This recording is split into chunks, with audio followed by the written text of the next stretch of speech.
Right, we are good to go. Just adjusting a little bit here.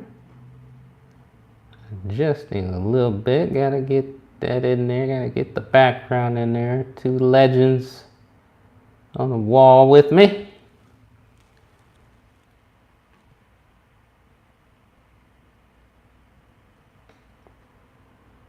This thing won't be straight though.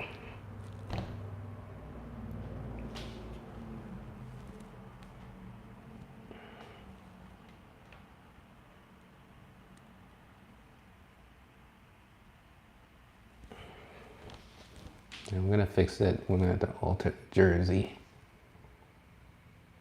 The jersey positioning.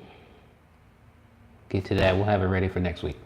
All right, Scout Team Sports, and I am back for another edition. This is week 7 of the NFL and also week 8 of college football. First and foremost, want to say a great shout out to all of my viewers and subscribers. Please continue to like, share, and subscribe as we continue to grow this sports channel covering primarily college football, NFL, and then the NBA once we get to the NBA season. We are in the thick of the championship series for baseball. I don't cover baseball that much, but I am staying abreast of what's going on. It looks like it is probably going to be the Arizona Diamondbacks and the Houston Astros is what it's looking like, but the two are not over just yet. Both series are not over just yet, but it's looking like that's what's going to happen. But we're moving on. Like I said, I appreciate all my subscribers. Please continue to like, share, comment, and subscribe on this sports podcast YouTube channel. I was on for 3 years on Anchor, just audio. Started during the pandemic in May of 2020, and now have transitioned, now that I have a better spot to do so, to YouTube, getting things going. With my lighting here, this is as bright as this thing will go, and I try to get as much natural light as I could in here. You could see the difference there, and then there we go. Sure how much of a difference that makes. Let me know in the comment section. I'm trying to get this thing to where I want it to be. But I appreciate all of your support. We're going to get started with college football. And of course, I cover Coach Prime and the boys in Colorado heavily, but they're on bye this week. So rest well. I know that it's tough. This bye week is tough for them because you come off of a loss before. I've been there. You go into the game before your bye week, you lose at home, and then you got to wait 2 weeks with that sour taste in your mouth. You got to wait 2 weeks before you get back on the field again. I will be at that game as well, the game against UCLA. So I'm going to see Coach Prime. Might be the only chance I get as far as seeing him on the West Coast. You never know. I would think maybe they might continue a rivalry with USC even when they go to back to the Big 12, that being Colorado. But for now, they're going to be at UCLA, and I'm going to drive up to LA and go to that UCLA Colorado football game. Maybe the only time I get to see Coach Prime up close and personal. So I'm going to be at that game. So it should be a great time. But this week, biggest matchups definitely would be undefeated Penn State at 7th ranked going up against undefeated 3rd ranked Ohio State. Right now, the game's already started and they're in the first quarter. 9 minutes to go in the first, and Ohio State has up 3-0. As I said in my midweek scramble that I do as a YouTube short every Wednesday night, I'm picking the upset here. I'm picking Penn State over Ohio State in this one, as well as in the SEC. You've got 17th ranked 5-1 Tennessee at 11th ranked 6-1 Alabama, and I'm picking Tennessee in that upset. I just like the way that they look right now in order to beat Alabama, because Alabama showed some weaknesses that I'm just not sure that they can overcome as far as even winning the SEC championship. I don't see it, but I think there's just, there's other strong competition in the SEC to where it's going to be really tough, and I don't think they're going to get it this year. But yeah, I'm picking Tennessee to beat Alabama. I'm picking Penn State to beat Ohio State, even though Ohio State is up 3-0 in the first quarter, 9 minutes to go. Other notable matchups, I don't see too many. You've got a lot of ranked teams going up against a lot of unranked teams. Yes, it was shocking to see USC lose to Arizona way back, and and then I did miss last week on as far as talking about Oregon and Washington gets the win by 3 points over Oregon. I would have picked Oregon in that game. I would have picked Oregon in that game, but I had failed to mention that. So my apologies on that. And make sure I sit up straight here. And yeah, as far as other matchups, UCLA is going to 25th ranked UCLA is going up against Stanford, who just came back from the comeback win against Colorado, and now Stanford is hosting UCLA. I'm hoping for a Stanford win, not to help Coach Prime and the boys, but to help me, because every loss means the ticket prices go down. So ticket prices keep going down. When both teams, when Colorado and UCLA were undefeated, the prices were twice as much as they are now. And now they've been reduced to about half that price. And so I'm like, yeah, let's keep going. I don't know. Maybe I'm wrong for that, but that's what we're going with until next week. After that, they can win as much as they want. But yeah, that should be fun. But yeah, as far as other matchups, I don't see any other ones that are quite as notable in the featured matchups. You got 14th ranked Utah 5-1 going up against 18th ranked USC at 6-1.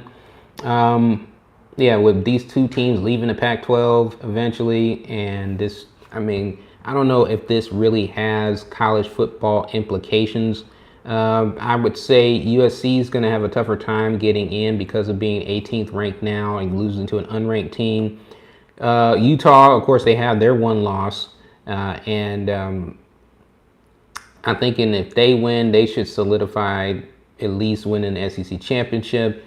Whoever wins the the Pac-12 championship, whoever wins the Pac-12 championship should edge themselves into the college football playoff.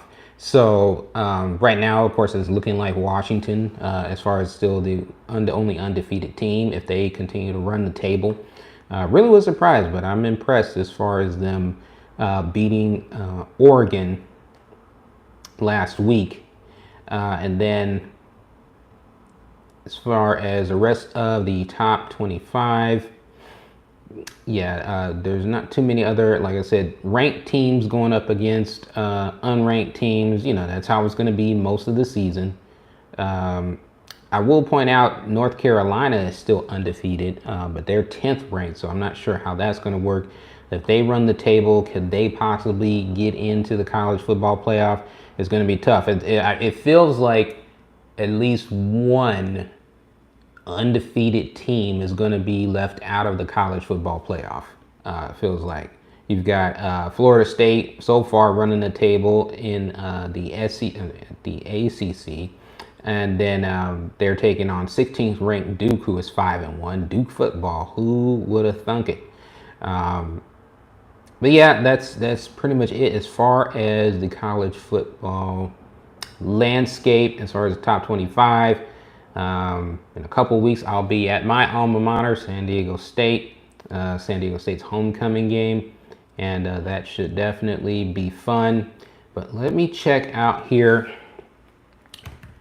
the updates on the college football playoff expansion, because I did want to touch on that a little bit.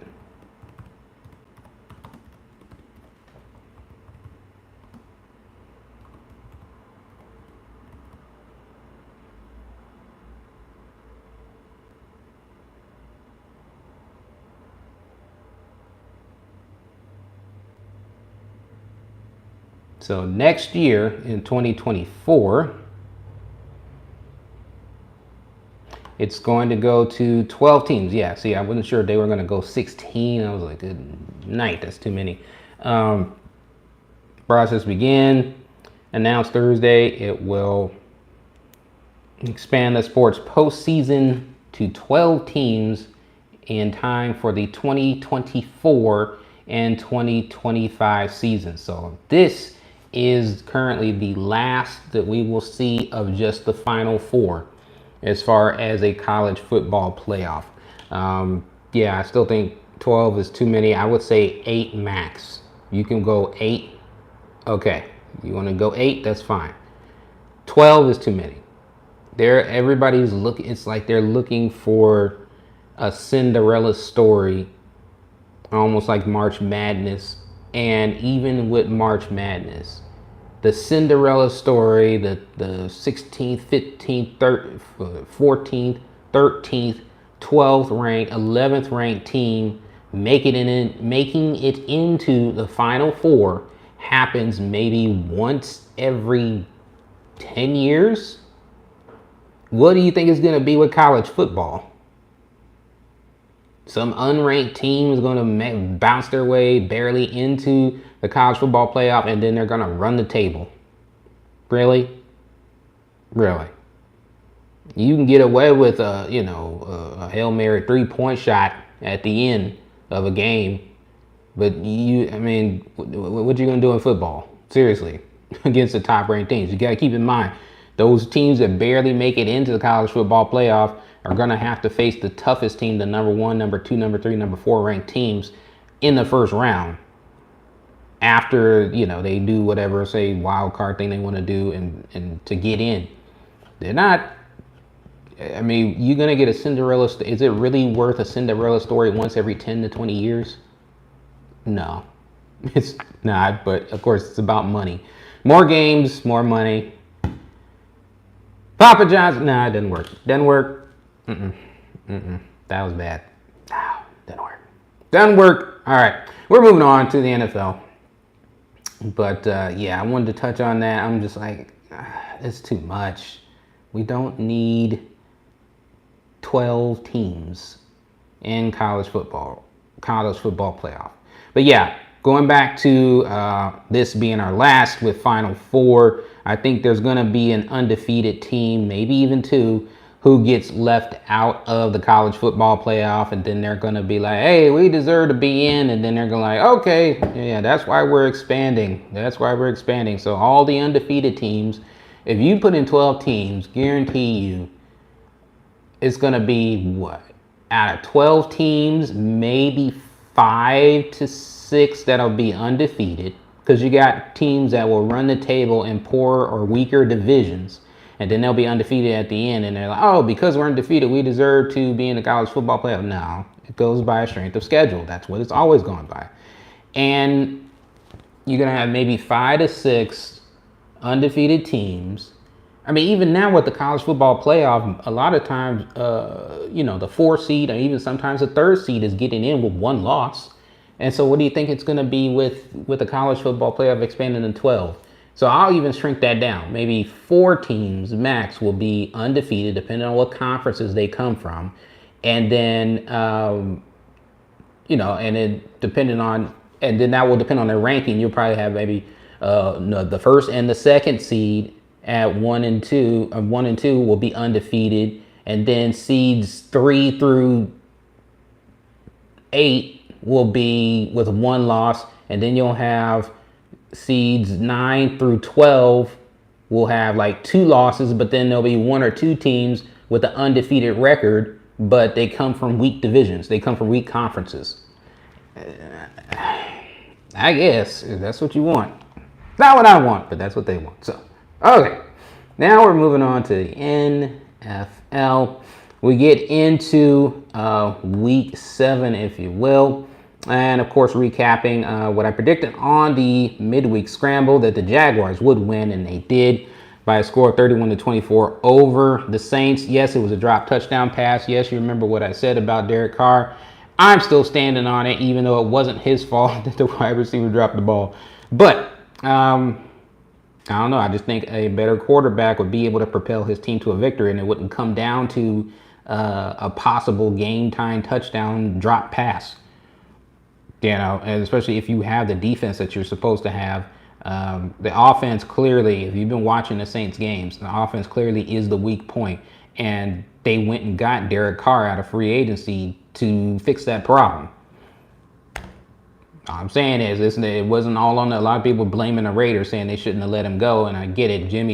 Unhealthy Jimmy G is no better, not a better option. But you can't say, that, like I said before, it's not that Derek Carr was the problem, but he was a problem. So, you can't get rid of the entire defense. Aside from, you're already paying Max Crosby. They're not going to get rid of the entire defense all at once. Maybe you can, peel it off piece by piece, but you can't fire the whole defense and then rehire a whole bunch of new guys. So, yeah, Derek Carr it was just time. It was just time. People want to talk about his completion percentage. When you're throwing 5-yard passes most of the time and you throw deep every now and then, of course, your completion percentage is going to be higher. Plus, one thing people don't want to talk about as far as the Derek Carr supporters is how many fumbles he lost. He would lose fumbles and it's not always, because there were years where he had a really good offensive line and he would still hold the ball too long and then somebody forced a fumble and it was lost, turnover, easy touchdown, easy field goal because the offense has a short field to work with. That's not the defense's fault. It's not the defense's fault for giving up points when Derek Carr fumbles the ball, loses the fumble, and then the other team's offense has a short field to work with. That's not on the defense. That's on Derek Carr. He was second the second to last year he was there with the Raiders. He had 13 fumbles lost, one behind Dak Prescott with 14. And somebody was tied with him. You're tied for the second most fumbles lost as a quarterback. And that was the year that they went to the playoffs with their interim head coach.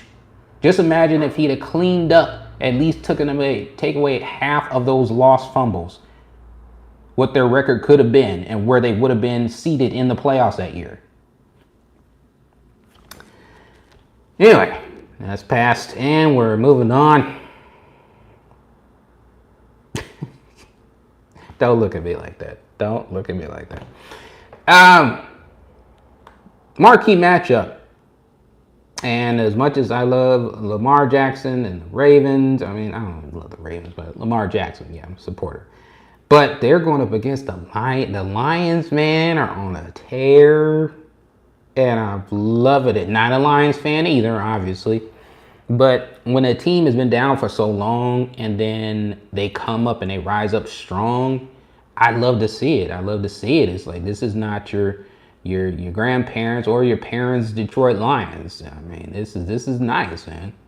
They're clearly the best team in their division already. And I was predicting that at the beginning of the season.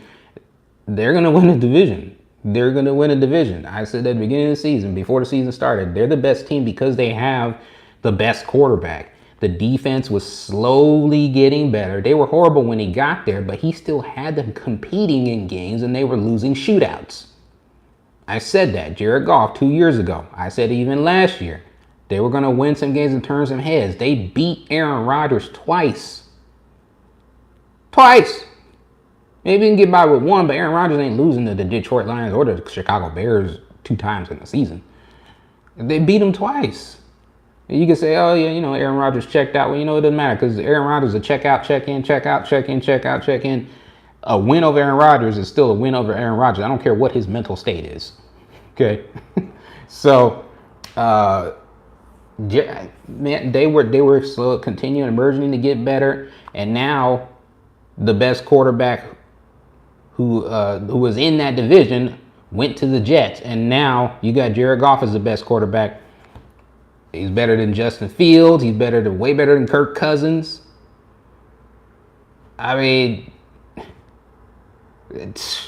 Man, he's better than Jordan Love. He proved that going head up. And then that defense slowly emerging.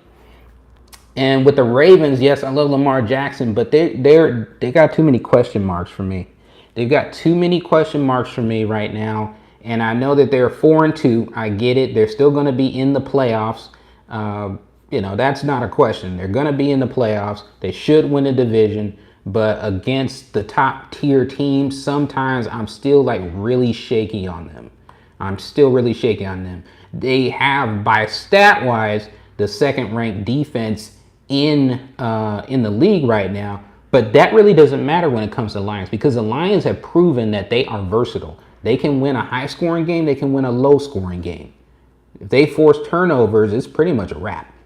It's pretty much a wrap with the Lions, because then Jared Goff, if they've got the lead, they'll sit on the ball, they'll drain the clock, or if they're behind a little bit, they'll get back in the game. They're going to put the pressure on you offensively. So with that defense now, according to NFL.com, being ranked 9th, and their offense is ranked 4th behind Jared Goff, 6th in passing, 8th in rushing. Yes, I get that the Ravens are 4th in rushing, but Lamar is having to pick up slack in the rushing game because they can't keep running backs healthy. And it's like, if Gus Edwards goes down, then what are they gonna do? And then to put the whole load on him, that's just not right, and Dobbins is out again. So, like I said, Ravens will still be there, but against the top tier teams in the whole league, not just the AFC, but NFC as well, especially the Lions, I gotta go with the Lions in this one. They just look too good right now. Not to say that, they lost to the Seahawks. So if they lost to the Seahawks, they can lose to the Ravens. But I think they learn from their mistakes, and man, they're just raw. They're nice on offense and defense, and I'm loving it for the fans of Detroit, the Detroit Lions, who have waited so long for their team to be good. And I'm not just talking about barely squeezing into the playoffs. We're talking about winning a division and making a possible run. If you think about the best teams in the league right now, you have to put them in the top 4. And it's not just because they would win their division. They're in the top 4. I would probably go, even though they lost, I would go Niners. I would go Eagles. I would go Cowboys. And then I would go Lions right now. So we'll see. It's still a long season to go, so we'll see what happens. But yeah, picking the Lions over the Ravens. I wish I could skip this next analogy, but we gotta do it. So Raiders at Bears. Jimmy G is out. They were talking about they dodged a major bullet with his back injury, so I'm guessing it's the dodging the major bullet is the fact that he's not out for the entire season, but he's out for this game. And I personally think they should go with Aiden O'Connell. I know he's a rookie. I know he messed up, and at the end of that Charger game, he threw the pick and he lost the game.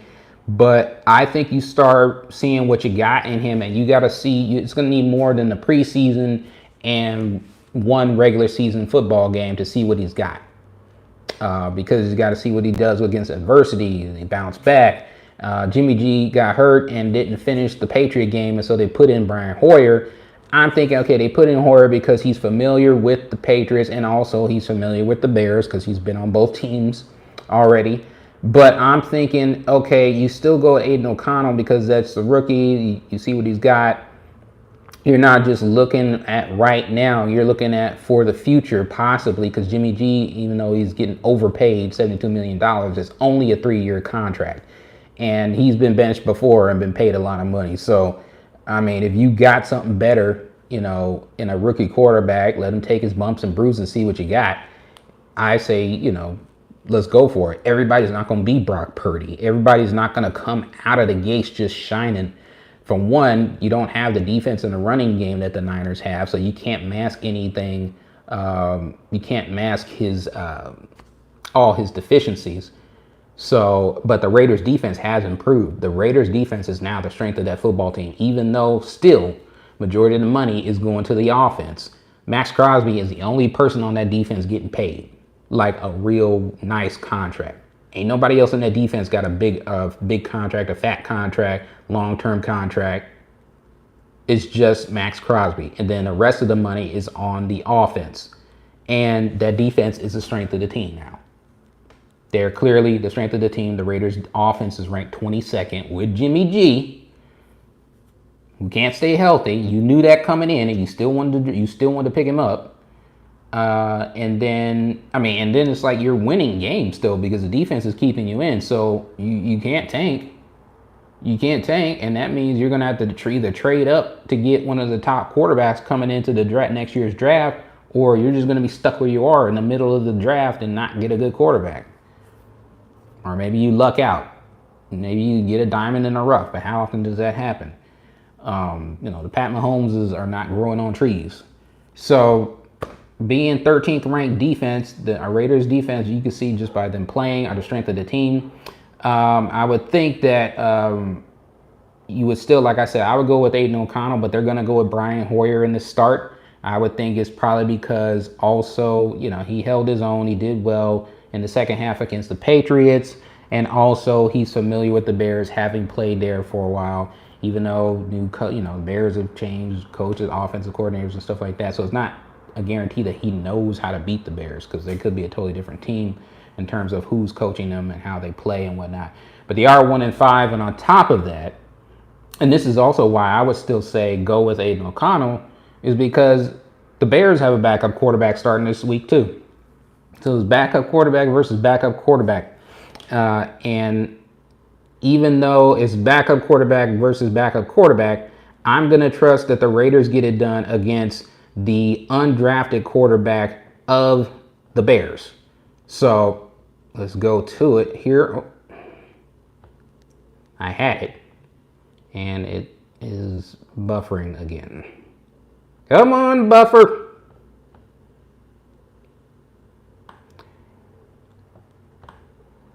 Yeah, so it's going to be backup versus backup. Undrafted rookie Tyson Bagent is going to get the start for the Bears. And he is playing because Justin Fields is out with a right thumb injury. So that's not going to work for Justin Fields. And we got backup versus backup. Who is going to have an easy, it comes down to who's going to have an easier, not easy, but easier time against the opposing defense. And I definitely believe that it's going to be the Tyson Bagent who's going to have a really tough time against the Raiders defense. He's going to have a harder time against the Raiders defense than Brian Hoyer will have against the Bears defense. So I have to pick the Raiders in this game. I don't want to say reluctantly, but you knew what you were getting in Jimmy G. He can't stay healthy. If you watch him play, so here's the thing. If you watch him play, this is not just freak accidents happening. This dude literally tries to act like he's a mobile quarterback. He tries to act like he's a mobile quarterback. And you can see by the way he runs, he's not. He runs standing straight up. He runs standing. He doesn't run like an athlete. You're almost as bad as the way Pat Mahomes looked at that Super Bowl running. It was like, how in the world are you running standing straight up? And I get in that game, the field was soggy, so he had to do what he had to do. But Jimmy G is not a mobile quarterback, and he does not protect himself in the pocket. There's things that you can do if you understand football. And so as a quarterback, look at Peyton Manning, look what he did later on in his career. There's things you can do to protect your body, live to fight another down, to play another down, protect your body in the pocket. And then as far as him being, running for yards and stuff like that, when the pocket breaks down and stuff, that's just not him. And you say, oh, you got to do what you got to do to make no. He can't do that. Because then you get a second game where he's not playing in the regular season. Mind you, he's still getting paid. And with him being the third highest player paid on the team after Devontae Adams and Max Crosby, I expect you to be on the field. I mean, Devontae will be on the field with a shoulder injury. Max is going to play, but Jimmy G, he was like, okay, he's a quarterback, he's more fragile, but he puts it on himself. He does this to himself. It's not, oh, he got sacked and it was a rough hit and he's out. It wasn't one of these other freak accidents. He does this to himself because he does things he knows he's not capable of doing. He's not a scrambler, and he tries to scramble. The dude was once out for the season after running and trying to cut inside from going out of bounds and messed his knee up and was done for the season when he was with the Niners. He can't stay healthy. He can't even stay out of his own way of getting injured. So when he tries to become a mobile quarterback and he hurts his back and he hurts this and he hurts that, why did you hire this guy? It doesn't matter if he used to play in your offensive scheme. He can't stay healthy. If he's not available, it doesn't help you win. I'll try to get off of it. But in every other aspect, since you got backup quarterback versus backup quarterback, you got a veteran going against an undrafted rookie, stronger defense with the Raiders. I will pick the Raiders to win this matchup on the road. Next, we've got Browns at Colts. Deshaun Watson is questionable against the Colts as far as his shoulder injury, but with Richardson, with Anthony Richardson being done. First they were saying he's out. Now they're saying he's done for the season. He's going to have the season-ending surgery. I don't really trust Gardner Minshew against even the backup quarterback of the Browns. I think the Browns they got it done against the Niners with a backup. How do you not beat the Colts with a backup? Yeah, I get it. Anything can happen, change from Sunday to Sunday. But in the Colts defense is no slouch. They're no slouch. They're going to come to play. But I think the Browns will edge a win. I'll say edge a win over the Colts there. Next, we've got the Bills at the Patriots. This is pretty much an easy game for them. I'm surprised the Bills are 4-2. They really shouldn't be 4-2. I would think maybe one loss. But 4-2, the Bills just, it seems like they're a strong team. They play strong. And then they just have, they just collapse all of a sudden sometimes in games that they should be beating. I'm not talking about beating the top elite teams. They beat the Dolphins. But then they have these, they lose it in the overtime game against the Jets. Beginning of the season should have never gotten to that point. But they'll beat the Patriots. Because the Patriots are awful. Patriots are horrible. Everybody's beating them. Not much to talk about. Bills over Patriots. Next, we have Commanders against the Giants. The Giants are in shambles, and rightfully so. I have no sympathy for them paying Danny Dimes the money. You see 2 weeks ago when Dable got frustrated with Daniel Jones and just threw the papers at him as he was walking away. That's what you all wanted. That's what you wanted. And you go keep dealing with that. You deserve it. And if I was Saquon, I'd be injured too. Even if I would come back healthy as Saquon, I wouldn't be putting in my 100% max effort because you got to save yourself for the next contract, especially since the Giants don't want to pay you. And he's saying all the right things. I want to be a Giant. He don't want to be a Giant. Not out there the way they treat him. He don't want to be a Giant. But he's saying all the right things so that other teams won't think of him as a bad teammate. And then he wants to, but... this is where I really don't like the whole, you can franchise tag him and hold him. And it's almost like they're hoping that he gets injured so that they can release him. But then they won't pay him while they have him. I've never agreed with that. But nonetheless, the Commanders are not that good, but they're better than the Giants. That's really what it comes down to. The Commanders are not good. They're at 3-3. They're okay, but they're better than the Giants. So the Commanders will win over the Giants. Next, you got a tough one. Falcons, division rival NFC South. Falcons at Buccaneers. These two teams, to me, seem like they're on par evenly. It seems like the Bucs defense is, they're starting to turn my ear a little bit, they're starting to turn my ear a little bit. Again, some rankings I go by, other rankings I'm like, that ranking's overblown. The Buccaneers show they have the 3rd ranked defense, but they got the 30th ranked offense. And as obvious by it's really just Baker Mayfield in the passing game. They have no rushing game. So you put that up against the Falcons, and it's really them. It's really running game and defense. So it's passing game and defense versus running game and defense. Who you got? Who you got?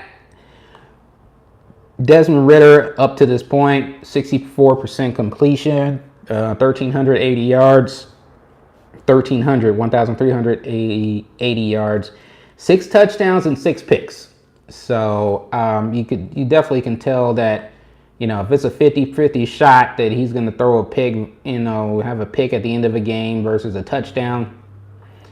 I know that they don't want to rely on him too much, and so they're probably waiting until they want to see what he had this year when he was the starter. But after this season, I'm thinking the Falcons will definitely be trying to trade up to get a top-tier quarterback in the next draft. He could still turn it around, but right now it's John Robinson and the defense versus whatever the other team has.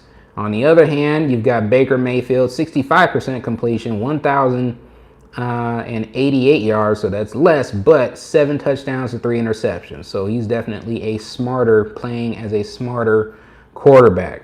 But with that rushing game being dead last, so it's just him and his 2 primary weapons, Mike Evans and Chris Godwin.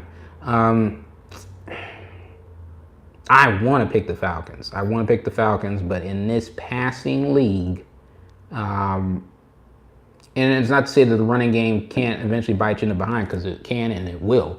But I think for right now, I think the Bucs at home get the win because I think running game won't be enough this go around.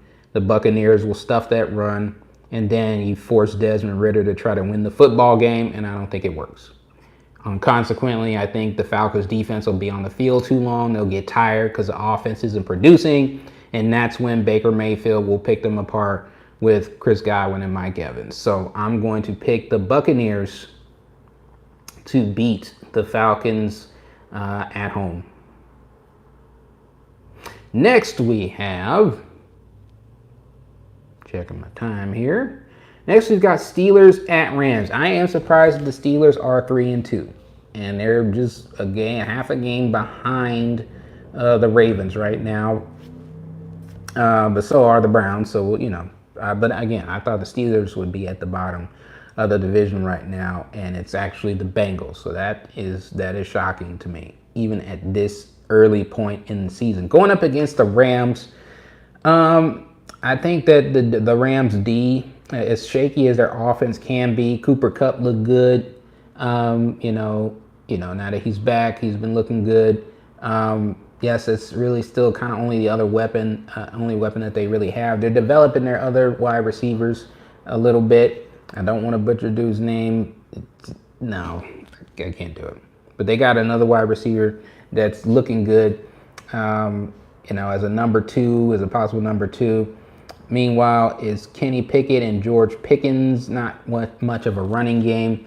I know Mike Tomlin is going to have his defense ready to play, but the Rams defense will come ready to play as well. And I think that it's really a matter of the Rams having a better offense to compete with the defense of the Steelers versus the Steelers having what is ranked as the worst offense, 32nd overall worst offense in the league. It's crazy with the worst offense in the league, and they're ranked 3-2. That's crazy. So they're getting it done, but eventually, like I said, defense does not win championships. Balance does. So eventually, you're going to need that offense to come through. And right now, I cannot trust the Steelers' offense from week to week. It seems like they were world beaters against the Raiders when they went into Vegas. But other than that, they're barely hanging on by a thread. So got to pick the Rams with a better defense and a slightly better offense. In regard to that, yeah, like I said, it's amazing the Steelers are 3-2 right now, but those rankings are some rankings are overblown. Other rankings are like, yeah, you could beat the weaker teams. You can beat the average. You can get by and beat the average teams, but the better teams, the top 15, and even maybe like 16 through 20, you're gonna have a rough time with. So I just don't see it this week. I don't see it this week. So picking the Rams to win at home against the Steelers. Next, you have division rivals Cardinals at the Seahawks. Definitely picking the Seahawks in this one. Josh Dobbs is doing what he can with that Cardinals offense. Doesn't really have much help, especially now that James Conner is hurt and out. So, yeah, they got that one surprising upset win over the Cowboys. But other than that, the Cardinals really haven't shown anything. I know the Seahawks know that this is an important game, even though they're 1-5 and they're a weak team. It's a division rival game. I don't want to call it a rival, but it's a division game. And these are important games to win. And especially if you are the better team, you need to win the football game. The better team doesn't always win, but you have to have that mindset. We need this win. It doesn't matter if it's a 1-5 team. It's a division game. It's an NFC game. We need this win with a better team. Go ahead, go out there and get it done, especially in our home field. So picking the Seahawks, better quarterback, better running game, defense. You could, okay, better defense. Okay, I didn't know. No, Papa, we're not vibing this week. We're not. I'm just not feeling it, Papa John's. I ain't got no pizza offers, nothing. I'm putting in all this work here. Moving on. Packers at Broncos. I'm sorry. Packers at Broncos. This is laughable. You got your Aaron Rodgers' former team against Russell Wilson's new team, and both these teams. I'm sorry. I don't know what came over me. This is a toilet bowl game. My goodness. Let's just go to the stats here, okay?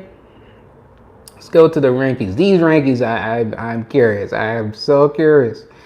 But Packers, 31st ranked offense going up against the Broncos, 18th ranked offense. But then you've got the Packers' 7th ranked defense going up against, and the Broncos having the worst defense in the league. The Broncos were said to have like the best defense or one of the top defenses in the league only about maybe 2 years ago.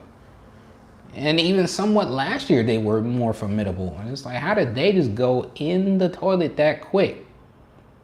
I'm like, it's a Sean Payton thing. I don't know. But they had the defense that one good year that Sean Payton was there and they got to the Super Bowl, won the Super Bowl. But other than that, it's like you kind of just take on, I've heard that before, where, you take on the personality of your head coach or your star quarterback. And so it's like now it's just offense and it's trying to finesse and it's like, how do you do this? This is rough. I guess that's why it's funny, is because this is hard to predict. You got a bad offense in the Packers going up against a bad defense in the Broncos, but then you got an okay offense in the Broncos going up against 7th ranked good defense in the Packers. So this is the classic scenario of the weakest link. You're only as strong as your weakest link, right? So it's a battle of the weakest links that will determine this football game. So if you look at the strengths, if you want to call them strengths, Packers defense is their strength. Broncos offense is their strength. Those two are going to clash back and forth, back and forth, back and forth. Broncos offense gets the edge. Maybe they score a touchdown. Then Packers defense gets an interception. They stop them. Maybe they get a pick six. You never know. It's very possible with Russell Wilson. And then, so they're going back and forth. That's a seesaw. Could be seen as a seesaw battle. But then the weakest links is the Packers offense versus the Broncos defense. Who wins between that matchup determines the outcome of the football game. Doesn't mean it's going to come down to them last and it'll be Packers offense and Broncos defense and whoever wins on that last drive wins the football game. It just means throughout the game that weakest link is going to show itself to be the weakest link, and whoever has the least weakest link, if you can understand that, is going to win the football game. So if we think about the Packers offense and the Broncos defense, second to dead last offense versus dead last defense, I'll pick the second to last offense. So picking the Packers to barely win against the Broncos. I think the Packers defense will keep it tight long enough to where their offense can kick a field goal and they beat the Broncos like they beat the Saints, like 18-17 or something.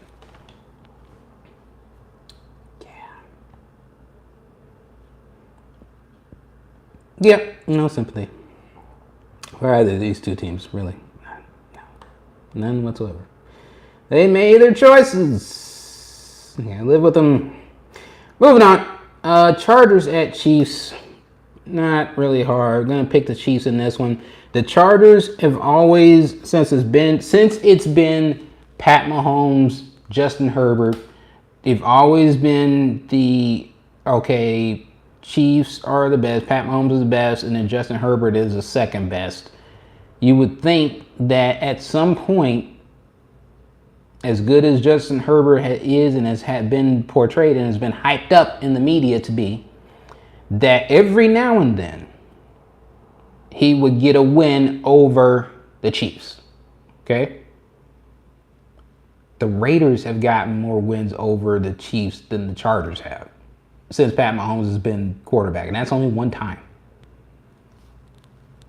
I don't get it with the Chargers to where it's like, okay, if you're this good, and now I'm seeing David Montgomery is going to miss some time. He's hurt, running back for the Lions. Doggone it.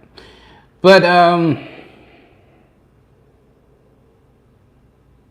I don't see. I mean, every now and then, and this would be the opportune time.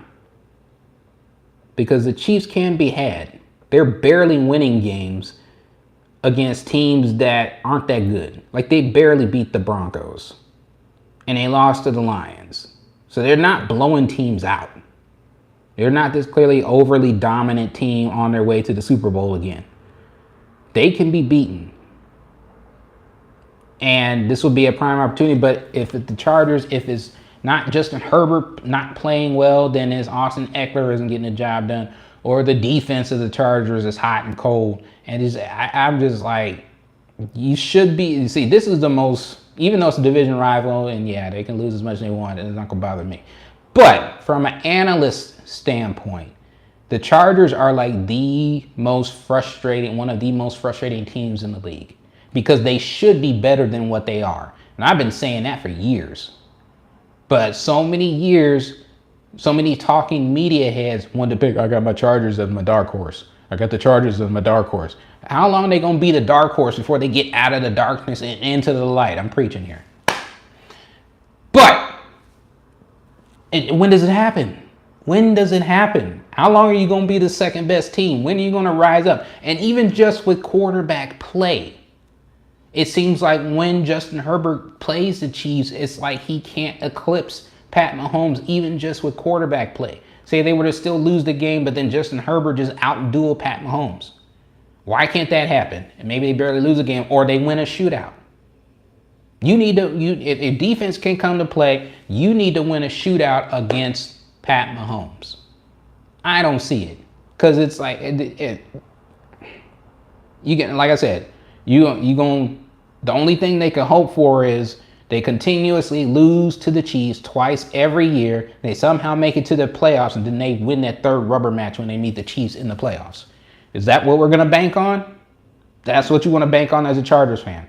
What if you don't meet them in the playoffs?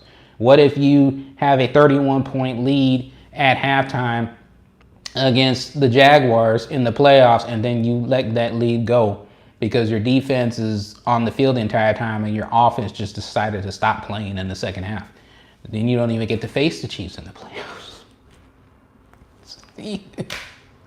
What are we doing there? Can we get better? Can we do something better? I get it. Mike Williams is hurt. He's injury prone. I was like, to me, he was a TO build. And I was like, just from an individual athlete standpoint, I was looking forward to great things for him, but he can't stay healthy. So, you got Keenan Allen, Austin Eckler. They want to stick with Eckler as a reliable back, but to me, he's just not enough for them. You need more firepower coming out of the backfield. He can catch, he can run, but he's not spectacular. Sometimes you need a home run ball, and I don't see Austin Eckler doing it unless you throw him a screen pass and it just breaks open. And then, like I said, Justin Herbert doesn't, he plays like he's second best to Pat Mahomes in the division. Every now and then, you need to have I outdueled him this week. And I don't see that happening yet. So until that happens, I can't pick the Chargers over the Chiefs.